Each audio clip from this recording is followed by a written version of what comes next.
कहानी की शुरुआत में हम देखते हैं एक ताकतवर आदमी फिनिस्ट और उसके चेले एंडी को। इस वक्त ये दोनों जंगल में एक बहुत बड़े जंगली सुअर को पकड़ने जा रहे थे जो लोगों की फसलों को बर्बाद कर रहा था। गांव वाले उससे बहुत तंग थे। इस खतरनाक जानवर के सामने भी फिनिस्ट डरा नहीं। उसने एंडी से कहा कि सब मुझे हीरो मानते हैं, अगर मैंने इस सुअर को काबू में नहीं किया तो क्या इज्जत रह जाएगी मेरी। उसने हथियार उठाया और सुअर पर हमला किया, लेकिन इन छोटे हमलों से सुअर पर कोई भी असर नहीं हुआ। फिनिस्ट की मदद के लिए एंडी ने भी अपने हथियार से इस सुअर पर हमला बोल दिया, लेकिन उसका हथियार सुअर की नाक में चला गया और वो नींद से जाग गया। अब सुअर गुस्से में आ गया और एंडी की ओर बढ़ा, लेकिन तभी फिनिस्ट उसके आगे आ गया उसे रोकने के लिए। उसने पूरा जोर लगाया, लेकिन इस ताकतवर जानवर को रोक नहीं पाया। अपना थोड़ा सा जोर लगाकर ही सुअर ने फिनिस्ट को हवा में उड़ा दिया और आखिर में वो नीचे आकर सुअर के ऊपर ही गिरा। इस सुअर को काबू में लाने के लिए एंडी ने फिनिस्ट की तरफ एक रस्सी फेंकी। जैसे ही फिनिस्ट ने रस्सी पकड़ी, ये सुअर हवा में उड़ने लगा। फिनिस्ट ने रस्सी को इस सुअर के दोनों पंखों और उसके सींग में बांध दिया, जिससे वो सुअर फिनिस्ट के काबू में आ गया और फिनिस्ट उसे अपने हिसाब से उड़ाने लगा। जल्द ही वो उसे उड़ाते हुए गांव में ले गया। जब गांव वालों ने देखा कि इतने बड़े जानवर को भी फिनिस्ट अपने इशारों पे नचा रहा है, तो सब लोग उसके नाम की जय जयकार करने लगे। इन्हीं लोगों के बीच बाबा यागा नाम की एक जादूगरनी भी है। उसने फिनिस्ट से कहा कि अगर तुम इतने ही ताकतवर हो तो साबित करके दिखाओ। उसके घर के आगे एक बड़ा पत्थर पानी को रोक रहा है, तो उसने फिनिस्ट को पत्थर वहां से हटाने की चुनौती दी। फिनिस्ट ने कहा कि मैं बहुत बड़ी बड़ी मुसीबतों का सामना कर चुका हूँ और जादूगरनी ने उसे ये छोटा सा चैलेंज दिया है। वो अपनी बहादुरी के किस्से सुनाने लगा। याका ने कहा कि जब तक मैं अपनी आंखों से नहीं देखती मैं नहीं मानने वाली। ये सुनकर अब सब लोग हंस पड़े। फिनिस्ट गुस्से में अपने घर चला गया। उसे याका पर बहुत गुस्सा आ रहा था, क्योंकि अब उसकी बहादुरी की तारीफ करने की बजाय लोग उसका मजाक उड़ा रहे हैं। अब वो अपनी ताकत को सबके सामने साबित करना चाहता था, जिससे लोग फिर से उसकी वाहवाही करने लगे। एंडी ने सलाह दी कि ऐसा करने का एक रास्ता है। सामने जो टावर है ना, ऐसा माना जाता है कि वहाँ एक राक्षस ने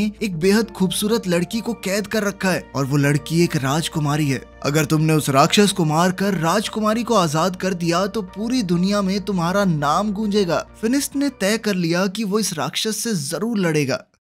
रात होते ही फिनिस्ट और एंडी उस टावर की ओर निकल पड़े। वहां पहुंचकर उसने देखा कि यहाँ पहले से ही कुछ योद्धा इस राक्षस को हराने आए थे, लेकिन वो लोग मशहूर होने यहाँ नहीं आए। वो तो राजकुमारी को बचाकर उससे शादी करना चाहते हैं। उन सब ने फिनिस्ट से पूछा कि अगर उन्होंने मिलकर राक्षस को हरा दिया तो राजकुमारी किसे मिलेगी। इस बात पर फिनिस्ट ने कहा कि मुझे नहीं चाहिए ये राजकुमारी, मैं तो बस यहाँ पे नाम कमाने आया हूँ। अलग जाकर फिनिस्ट ने एंडी को बताया कि वो उस राक्षस को अकेले मारना चाहता है, इसीलिए वो सुबह का इंतजार नहीं करेगा। ये कहकर वो टावर के अंदर खिड़की से चला गया। वहाँ पहुँचते ही फिनिस्ट को वो खूबसूरत राजकुमारी मिली। उसने फिनिस्ट से कहा कि क्या तुम भी मरने के लिए आए हो। फिनिस्ट ने कहा कि मैं तुम्हें बचाने आया हूँ। ये सुनकर लड़की भाग के अंदर चली गई। उसे रोकने के लिए फिनिस्ट ने उसका हाथ पकड़ लिया। राजकुमारी ने अपना हाथ छुड़ाया और एक पिलर के पीछे चली गई। तभी पीछे से एक सांप ने फिनिस्ट पर हमला कर दिया। फिनिस्ट इस सांप से लड़ने लगा। तभी फिनिस्ट को समझ आया कि ये कोई आम सांप नहीं है, बल्कि उस राक्षस की पूंछ है जिससे लड़ने वो यहाँ आया है। ये देखकर उसने पहले तो राक्षस पर खूब हमले किए, लेकिन जब कोई वार काम नहीं आया तो फिनिस्ट ने उस राक्षस की दुम यानी उसके सांप वाले मुंह को हाथ में पकड़ लिया और अपनी पूरी ताकत से इस सांप के मुंह को चीरने की कोशिश की। लेकिन जैसे ही फिनिस्ट ने उसका मुंह अपने हाथों से खोला, सांप ने फिनिस्ट की आंखों में थूक दिया और अब फिनिस्ट को नजर आना बंद हो गया। वो अंधा हो गया। अंधा होने पर भी फिनिस्ट ने हार नहीं मानी और अपने पैर से टटोल कर अपना हथियार ढूंढ लिया। अब फिनिस्ट ने दोबारा उस राक्षस पर हमला किया, लेकिन वो राक्षस गायब हो गया। फिनिस्ट ने इतने हमले किए कि टावर टूटने लगा। टावर टूटने के शोर से सभी योद्धा भी जाग गए। वो सभी टावर से गिर रहे मलबे के पास आए। इन योद्धाओं को ना राजकुमारी दिखी ना ही राक्षस, बस दिखा तो मलबे के नीचे दबा हुआ फिनिस्ट, जो धीरे धीरे उठ रहा था। जब एंडी को पता चला कि फिनिस्ट अपनी आंखें खो चुका है तो वो उसे वहां से ले जाकर घर छोड़ आया। फिनिस्ट अपनी आंखों को खोकर बहुत गुस्से में था। वो बहुत चिड़चिड़ा हो गया था। उसकी ये हालत एंडी से देखी नहीं गई। एंडी मदद के लिए बाबा यागा के पास गया। उसने बाबा यागा को सब कुछ बताया कि फिनिस्ट के साथ क्या हुआ, लेकिन बाबा यागा ने मदद करने से साफ मना कर दिया, क्योंकि जब वो मुसीबत में थी तो फिनिस्ट ने भी उसकी मदद नहीं की थी। ये बात जब फिनिस्ट को पता चली तो वो बहुत उदास हो गया। इसी तरह वक्त गुजरता रहा। अब एंडी ने भी फिनिस्ट के पास आना बंद कर दिया था। वो अपने सारे काम बहुत मुश्किल से कर पाता, बाहर जाकर खाने पीने का सामान खरीद कर लाता, लेकिन बच्चे उसके फल चुरा लेते। अब उसके पैसे भी खत्म होने वाले थे। एक दिन एंडी फिनिस्ट के घर आया तो उसने गुस्से में एंडी से कहा कि उसके पास एंडी के लिए कोई काम नहीं है, तो तुम एक काम करो, कुछ और ढूंढ लो। ये सुनकर एंडी वहां से चला गया। बीतते समय के साथ फिनिस्ट के सारे पैसे खत्म हो गए। अब वो दिन आ गया कि फिनिस्ट बाजार के सड़े गले फल खाने लगा। ऐसे ही एक दिन जब उसे सड़ा गला फल भी नहीं मिला तो वो अपनी टोकरी लेकर बाजार में बैठा रहा। बाबा यागा वहां से गुजर ही रही थी कि तभी उसने फिनिस्ट को देखा, तो उसने अपनी टोकरी से कुछ खाने का सामान फिनिस्ट की टोकरी में डाल दिया। इससे पहले ये दोनों कुछ बात करते गाँव पर कुछ लुटेरों ने हमला कर दिया। ये लुटेरे गाँव के लोगों को मारने लगे। फिनिस्ट देख तो नहीं सकता, लेकिन उसे अच्छे से सुनाई दे रहा था कि कैसे लोग मर रहे हैं, तड़प रहे हैं। जैसे ही लुटेरे उसके पास आए, उसने आवाज सुनकर वापस उन पर हमला किया। कुछ देख ना पाने के बावजूद भी सिर्फ आवाज के सहारे वो 2-3 डाकुओं से एक साथ लड़ रहा था। एक दूसरे डाकू ने फिनिस्ट पर रस्सी फेंकी, लेकिन फिनिस्ट ने ये रस्सी पकड़कर डाकू को घोड़े से नीचे गिरा दिया और फिर उसे अपनी तरफ खींचकर उसकी खूब धुलाई की। लेकिन कुछ डाकुओं ने पीछे से उस पर हमला किया और वो वहीं बेहोश हो गया। जब उसे होश आया तो वो एक शिप में था। उसकी गर्दन और हाथों को एक लकड़ी में बांधा गया था।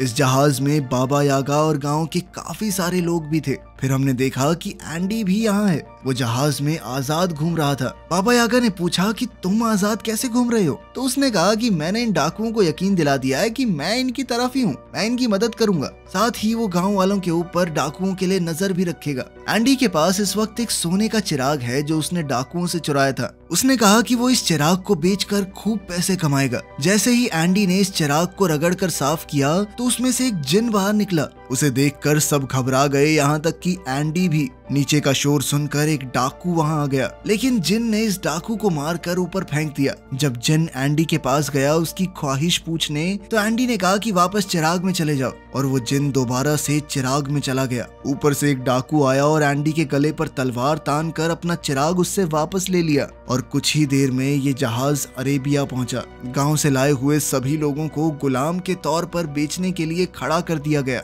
वहाँ एक नकाबपोश आदमी आया और उसने फिनिस्ट, बाबा यागा और एंडी को खरीद लिया। वो उन्हें अपने महल में ले गया। वहाँ पहुँचते ही सभी लोग इतना बड़ा महल देखकर हैरान रह गए। इस महल में रोबोट काम कर रहे थे, हालांकि ये बहुत ही पुराना जमाना है। तभी उस आदमी ने अपने चेहरे से नकाब हटाया। उसने कहा कि हैरान मत हो, मैं एक साइंटिस्ट हूँ और ये सभी रोबोट उसी ने बनाए थे। इस आदमी ने बताया कि उसने और भी बहुत सी मशीनें बनाई हैं जिससे इंसानों का काम आसान हो सके। फिनिस्ट ने इस आदमी को अपनी कहानी बताई कि कैसे वो पहले एक बहुत ताकतवर योद्धा था और अंधा होने के बाद उसकी जिंदगी नर्क हो गई। साइंटिस्ट ने कहा कि मैंने तुम्हारे और बाबा यागा के बारे में सुना है। ये आदमी गुलामों को खरीद कर उन्हें आजाद कर देता है। जैसे ही खाने का वक्त हुआ, साइंटिस्ट ने अपने रोबोट से खाना मंगवाया। ये देखकर तो सब लोग बहुत इम्प्रेस हो गए। इन सबको लगा कि ये कोई जादू है, लेकिन साइंटिस्ट ने बताया कि ये कोई जादू वादू नहीं है, मैं पिछले 500 साल से इनके ऊपर काम कर रहा हूँ। ये सुनकर यागा हैरान हो गई और कहा कि तुम 500 साल से इतने जवान कैसे हो? इस पर साइंटिस्ट ने कहा कि मैंने एक ऐसा केमिकल तैयार किया था जिसे पीकर लोग हमेशा के लिए जवान बने रह सकते हैं। अब वो उन तीनों को अपनी लैब दिखाने ले गया। वहाँ जाकर फिनिस्ट ने पूछा कि तुमने ये केमिकल कैसे तैयार किया और क्या उसे पीकर मेरी आंखें भी वापस आ सकती हैं? साइंटिस्ट ने कहा कि उससे तो नहीं हो पाएगा, लेकिन मेरे पास एक दूसरी चीज है। उसने फिनिस्ट को एक चश्मा पहनाया जिससे उसे दोबारा सब कुछ दिखने लगा। साइंटिस्ट का मानना था कि साइंस की मदद से कोई भी चमत्कार किया जा सकता है और जो लोग जादू का इस्तेमाल करते हैं वो दुनिया को नुकसान पहुंचाते हैं, और इन नुकसान पहुंचाने वाली चीजों को खत्म करने के लिए ही उसने एक मशीन बनाई है। अपनी बात को साबित करने के लिए उसने वो चिराग निकाला जो उसने लुटेरों से खरीदा है। यागा ने कहा कि ये खतरनाक हो सकता है, लेकिन साइंटिस्ट रुका नहीं। उसने चिराग को घिसा और उसमें से जिन निकला। उसने अपनी मशीन चला दी जिसने जिन को अपने अंदर खींच लिया, जिसके बाद उसने कहा कि देखा, मेरे आविष्कार ने जीनी को खत्म कर दिया। उसी रात साइंटिस्ट को पता चला कि पास की एक पहाड़ी पर एक राक्षस है जो आम आदमियों को नुकसान पहुंचा रहा है। साइंटिस्ट ने कहा कि उसे तो पकड़ना ही होगा। जब ये बात फिनिस्ट को पता चली कि इस राक्षस का शेर जैसा मुंह है और सांप जैसी दुम, तो फिनिस्ट तुरंत समझ गया कि ये तो वही राक्षस है जिसने उसे अंधा किया था। फिनिस्ट ने साइंटिस्ट से कहा कि मैं भी साथ चलूंगा, मुझे उस राक्षस से बदला लेना है। लेकिन साइंटिस्ट उसकी जान को खतरे में नहीं डालना चाहता। इस पर फिनिस्ट ने कहा कि आपने मेरी मदद की है, इसलिए मैं भी आपकी मदद करूंगा। इसके बाद साइंटिस्ट ने फिनिस्ट को एक गैजेट दिया जिसे अगर राक्षस के पास रखा जाए तो वो खुद ही उसमें कैद हो जाएगा। रात को बाबा यागा इस साइंटिस्ट की लैब में घुस गई। वो यहाँ से उस केमिकल को पीना चाहती थी ताकि वो भी हमेशा जवान रहे, लेकिन साइंटिस्ट ने उसे पकड़ लिया और कहा कि अगर तुम लोग राक्षस को लाने में कामयाब हो गए तो मैं खुद ही तुम्हें उस केमिकल का थोड़ा हिस्सा दे दूंगा। अगले दिन जब वो सभी लोग जाने के लिए तैयार हुए तो साइंटिस्ट ने उन्हें अपनी स्पेसशिप दिखाई जिसकी मदद से वो वहाँ बहुत जल्दी पहुँच सकते हैं। उसने उन सबको उसे चलाना सिखाया। जाने से पहले साइंटिस्ट ने कहा कि मुझे वो राक्षस जिंदा चाहिए। साइंटिस्ट ने फिनिस्ट के हथियार को भी बेहतरीन बना दिया था। अब उसमें एक बटन था जिसे दबाते ही वो सब किया जा सकता है जो एक मामूली हथियार पहले नहीं कर पाता। अब उन्होंने उस उड़न तश्तरी में बैठकर अपना सफर शुरू किया और जल्द ही ये लोग उस पहाड़ी पर पहुंच गए जहां वो राक्षस है। काफी देर तक ढूंढने के बाद आखिरकार फिनिस्ट को उस राक्षस के पांव के निशान मिल गए। वो निशान एक गुफा के अंदर जा रहे थे। फिनिस्ट ने साइंटिस्ट की मशीन इस गुफा के बाहर रख दी। फिनिस्ट जानता था कि उसे राक्षस को मारना नहीं है, सिर्फ कैद करना है। इसीलिए वो बड़े आराम से अंदर गया और अपने हथियार से राक्षस को ललकारा और फिर वो बाहर आ गया। जैसे ही वो बाहर आया तो उसका सर एक पेड़ से टकरा गया जिससे वो वहीं पर बेहोश हो गया। राक्षस भी गुफा से बाहर निकल आया। इससे पहले राक्षस फिनिस्ट को कुछ नुकसान पहुंचाता, बाबा यागा ने जल्दी से उस मशीन को एक्टिवेट कर दिया। उस मशीन के अंदर से बहुत सारी चेन बाहर आई और राक्षस को खींचकर अंदर ले गई। फिर यागा ने लिवर दोबारा से दबाया और मशीन बंद हो गई। कुछ ही देर में फिनिस्ट को भी होश आ गया और अब वो सब लोग मिलकर वापसी का सफर करने लगे। सफर बहुत लंबा था, इसीलिए ये लोग रात को बीच रास्ते में ही आराम करने लगे। रात को पिंजरे से फिनिस्ट को एक लड़की की आवाज सुनाई दी। वो पिंजरे को खोलने लगा। बाबा यागा ने उसे ऐसा करने से रोका, लेकिन वो नहीं रुका। जब पिंजरा खुला तो अंदर वही राजकुमारी थी जो टावर के अंदर फिनिस्ट को मिली थी। बाबा यागा ने कहा कि इसका मतलब ये राजकुमारी ही वो राक्षस है। यागा ने कहा कि इसे बाहर निकालना काफी खतरनाक हो सकता है, लेकिन फिनिस्ट उनकी बात सुनने को तैयार ही नहीं था क्योंकि शहजादी पर उसका दिल आ गया था। जैसे ही फिनिस्ट ने राजकुमारी की तरफ हाथ बढ़ाया, बाबा यागा ने उसे धक्का दे दिया और पिंजरे को बंद कर दिया। राजकुमारी ने बताया कि मैंने तुम्हारा हाथ इसलिए नहीं पकड़ा क्योंकि मेरे ऊपर एक श्राप है। अगर कोई भी आदमी उसे छुएगा तो वो राक्षस में बदल जाएगी। राजकुमारी ने कहा कि मैं बुरी नहीं हूँ। वो तब तक किसी को नुकसान नहीं पहुँचाती जब तक सामने से कोई हमला ना करे, ताकि मेरी वजह से किसी को नुकसान ना हो। मैं तो यहाँ अकेली पहाड़ों में रहती हूँ, लेकिन इंसान उसे यहाँ भी जीने नहीं देते। इसके बाद हमने देखा कि साइंटिस्ट ने एक किसान की बिल्ली चुराई थी। किसान ने उससे भीख मांगी कि ये बिल्ली किसी का कोई नुकसान नहीं करती बल्कि फायदा ही करती होगी थोड़ा बहुत। दरअसल रात को इस बिल्ली से लाइट निकलती थी जिससे आसपास रोशनी हो जाती, लेकिन साइंटिस्ट ने किसान की बात नहीं सुनी। उसने बिल्ली को अपनी मशीन के नीचे रखा। ये मशीन किसी भी चीज की जादुई शक्तियों को खींच लेती है और इसी तरह इस मशीन ने बिल्ली की जादुई ताकत भी खींच ली और फिर बिल्ली को जादू से एक केमिकल में बदल दिया जिसे साइंटिस्ट ने अपनी तिजोरी में रख दिया। यहाँ साइंटिस्ट ने बहुत सारे केमिकल्स पहले से इकट्ठा कर रखे थे। वहाँ राजकुमारी और फिनिस्ट एक दूसरे से प्यार करने लगे थे। बाबा यागा और एंडी इन दोनों को कैद करके साइंटिस्ट के पास ले जाने लगे। ये लोग जब साइंटिस्ट के महल में पहुंचे तो दूर खड़े होकर ही साइंटिस्ट को देखने लगे। उन्होंने देखा कि साइंटिस्ट ने एक जादुई परिंदे का सारा जादू खींच लिया और उससे बने केमिकल को अपने रोबोट्स में डाल दिया। इसका मतलब था कि ये रोबोट साइंस से नहीं बल्कि जादू की मदद से चल रहे हैं। वो इन सारे केमिकल्स को सभी जादुई चीजों से निकाल रहा है। इसके बाद बाबा यागा बहुत गुस्से में उसके सामने पहुंची। उसने कहा कि तुम झूठे हो, ये रोबोट कोई आविष्कार नहीं है बल्कि जादू से चलने वाले पुतले हैं, जिसका मतलब है कि तुम्हारी उम्र भी जादू से ही लंबी हुई है।